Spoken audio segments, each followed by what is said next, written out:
ഞാൻ കത്തയച്ചിട്ട് വന്നതാണ്. സാബ് കല്യാണം എല്ലാം കഴിച്ചില്ലേ? ഇനി പഴയ പാറ്റുണ്ടായങ്ങളൊക്കെ ഉപേക്ഷിക്കണം. ദാസേ, ഇതെന്റെ സ്വന്തം കാര്യമാണ്. ഒരു പാവ കൊച്ചുമയാണ് സാബിനെ കിട്ടിയിരിക്കുന്നത്. അവര് വിഷമിക്കുന്നതായിട്ട് ഞാൻ പറഞ്ഞതേ ഉള്ളൂ. അഭിപ്രായമൊന്നും പറയണ്ട.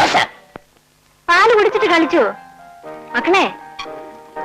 എടാ, എനിക്ക് വയ്യ നിന്റെ കൂടെ ഇങ്ങനെ ഓടാൻ. പ്രിയ, ഒന്ന് പാല് കുടിക്ക്. പാല് തരുവാന്നേ. സാർ ഇവിടെ ഉണ്ടെങ്കിൽ ഒരു പൂച്ചയാ, ഇല്ലെങ്കിൽ പുലിക്കുട്ടി.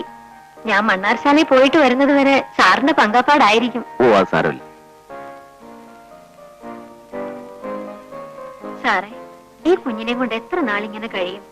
ഒരു കല്യാണം കഴിച്ചാൽ സാറിനെ കുഞ്ഞിനെ നോക്കാൻ ഒരാളുമായി, വീട്ടിനൊരു ഐശ്വര്യവുമായി.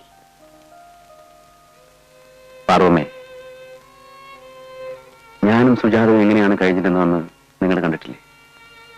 അവളുടെ സ്ഥാനത്ത് മറ്റൊരു പെണ്ണിനെ സങ്കല്പിക്കാൻ പോലും എനിക്ക് കഴിയില്ല. എന്നും ഇങ്ങനെ കഴിയാൻ പറ്റുമോ സാറേ? കഴിയും പാർവമേ.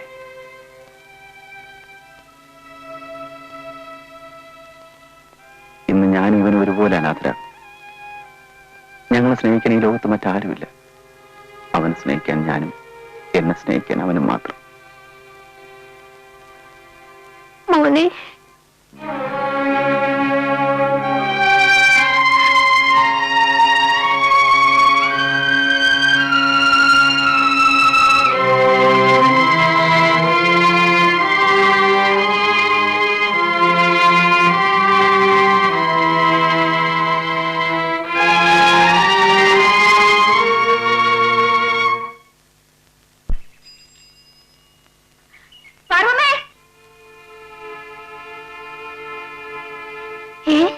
സുജാത കുഞ്ഞോ?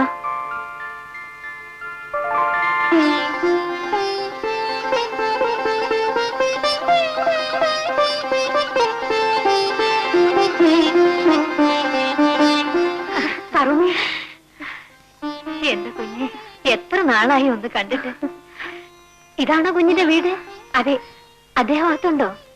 ഇല്ല. പറൂമ എവിടെ പോയിട്ട് വരിക? മണ്ണാർശാലയില് ഒരു നേർച്ച ഉണ്ടായിരുന്നു പ്രിയം കുഞ്ഞിന് വേണ്ടി. അത് കഴിച്ചേച്ച് വരുവാ. വാ, നമുക്ക് അകത്തേക്ക് പോവാം.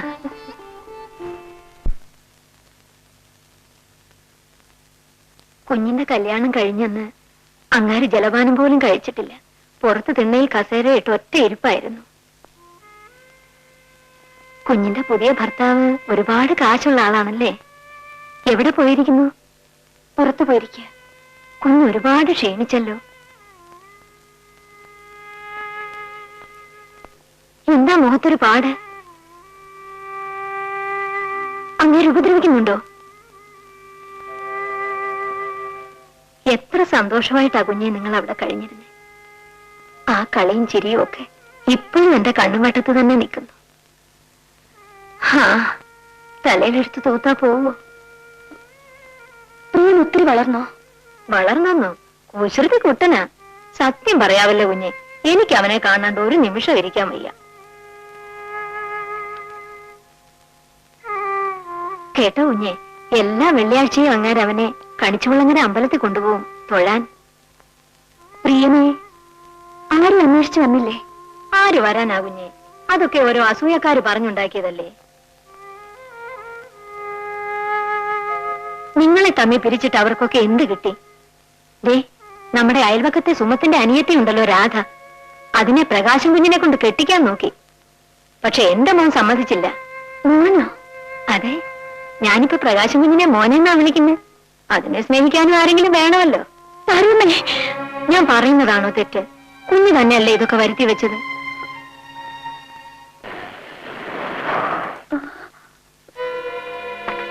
വീട്ടുകാരനായിരിക്കും വന്നത്. ഞാൻ പോയേക്കാം കുഞ്ഞെ. പോട്ടെ.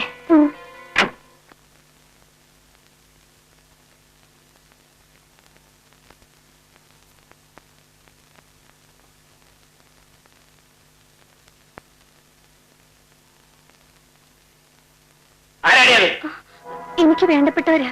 നിന്റെ വേണ്ടപ്പെട്ടവരാര് ഈ പഠിക്കകത്ത് കയറ്റിരുന്നതിനോട് ഞാൻ പറഞ്ഞിട്ടില്ലേ? വഴിയെ പോയപ്പോ ഞാനിവിടെ നിൽക്കുന്നത് കണ്ട് കയറിയതാണ്. എന്നാ വഴിയെ പോകുന്നവരെ മുഴുവൻ വിളിച്ച് അകത്ത് കയറ്റടി. എത്ര തല്ലി കിട്ടിയാലും നീ പഠിക്കില്ല അല്ലേ? Bloody rascal. നീ എന്താ അവർക്ക് കൊടുത്തയച്ചത്? ഞാനൊന്നും കൊടുത്തയച്ചില്ല. എന്താ അവരുടെ സഞ്ചിയില്? എനിക്കറിയില്ല. ഒരു കാര്യം പറഞ്ഞിട്ട് പാടി, നമുക്ക് ഇടം വരെ പോണം. എങ്ങോട്ടാണ്? നിന്റെ അമ്മയുടെ നായരെ കാണാൻ. സ്ഥലം പറയാതെ ഞാൻ വിളിച്ചാൽ നീ വരില്ല അല്ലേ? ഒരു കാര്യം പറഞ്ഞിട്ട് പാടി. നിങ്ങളാണോ ഹസ്ബൻഡ്? അതെ. വരണം. നീ ഇവിടെ നിൽക്ക്. ഇരിക്കും. നിങ്ങളുടെ വൈഫിനെ കുറെ കാലം മുമ്പ് ഒന്ന് എക്സാമിൻ ചെയ്താണല്ലോ. അതെന്തിന്? ഇതേ പ്രശ്നം സംബന്ധിച്ച് തന്നെ. എന്നായിരുന്നു? 3 വർഷം മുൻപാ. അന്ന് മിസ്റ്റർ പ്രകാശനായിരുന്നു അവരുടെ ഹസ്ബൻഡ്.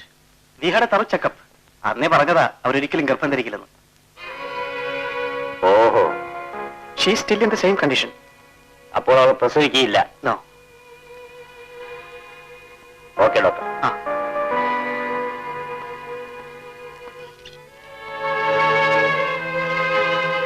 വഴി.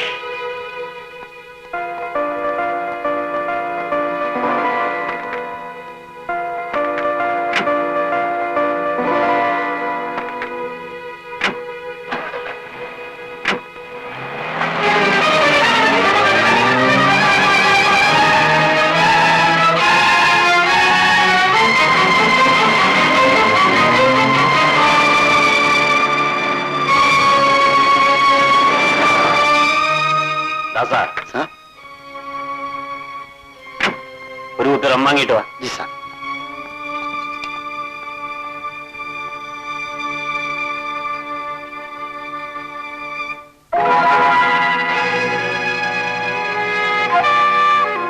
എടീ, ഒരു ഗ്ലാസ് എടുത്തോണ്ട് വാ. അവിടെ വെച്ചിട്ട് പോണേ.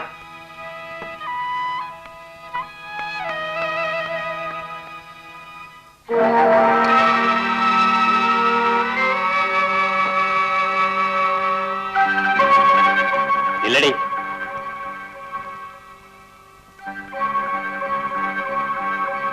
Cheers. ഇതെന്തിനാണെന്ന് മനസ്സിലായോ? നിന്റെ ബുദ്ധിക്ക്. നീയും നിന്റെ തള്ളയും അരപ്പാളി അമ്മാവനും കൂടെ എന്നെ വഞ്ചിച്ചത്. ഞങ്ങളാരും വഞ്ചിച്ചിട്ടില്ല. ഇല്ലേ? നിന്റെ ആദ്യത്തെ നായർക്കത് മനസ്സിലാക്കാൻ 3 വർഷം വേണ്ടി വന്നു. ഞാനത് 3 മാസം കൊണ്ട് മനസ്സിലാക്കിയടി.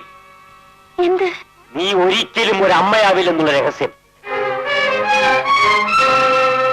നിന്റെ അമ്മാവൻ തൊഴുത്ത് മാറ്റി കെട്ടി നോക്കുകയായിരുന്നു അല്ലേ? ഈ രഹസ്യം മറച്ചു പിടിച്ചുകൊണ്ടല്ല ആ നാറി നിന്നെ എന്റെ തലയിൽ കെട്ടിവെച്ചത്. അയാളെ അന്ന് ചോറിന്റെ മുന്നിൽ നിന്നും എഴുന്നേൽപ്പിച്ചു വിട്ടത് എനിക്ക് പറ്റിയ ഏറ്റവും വലിയ അബദ്ധമാണ്. ഇല്ലെങ്കിൽ ഇപ്പോൾ കാറായച്ച അയാളെ ഞാനിവിടെ വരുത്തി എന്റെ കൈ കൊണ്ട് 2 ഗ്ലാസ് മദ്യം ഒഴിച്ചു കൊടുത്ത് അയാളുടെ മുഖത്ത് നോക്കിയാൽ തന്തയ്ക്ക് വിളിക്കുമായിരുന്നു. എടീ, ഇതൊരു പട്ടാളക്കാരന്റെ കൈയാണ്. ഇതുകൊണ്ട് ശത്രുവിനെ തലോടിയിട്ടില്ല, കൊന്നിട്ടേ ഉള്ളൂ.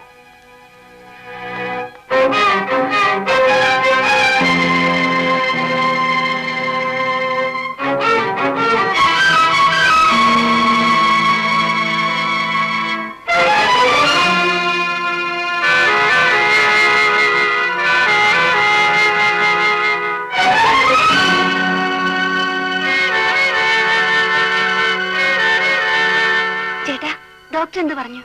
ഒന്നും പേടിക്കാനില്ല, നിനക്ക് യാതൊരു കുഴപ്പമില്ല. You are perfectly all right. നേരാണോ ചേട്ടാ? നിന്നോട് ഞാൻ തന്നെ പറയൂ. വാ.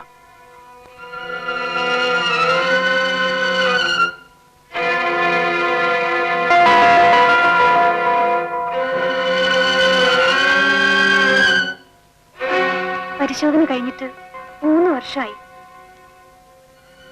6-7 വർഷങ്ങൾ കഴിഞ്ഞിട്ട് എത്രയോ സ്ത്രീകൾ പ്രസവിച്ചിരിക്കുന്നു. നമുക്കിനി ഇഷ്ടംപോലെ സമയമുണ്ട്. ഇനി എപ്പോഴാ? ശ്രേഷ്ഠപൂർത്തി കഴിഞ്ഞിട്ടോ?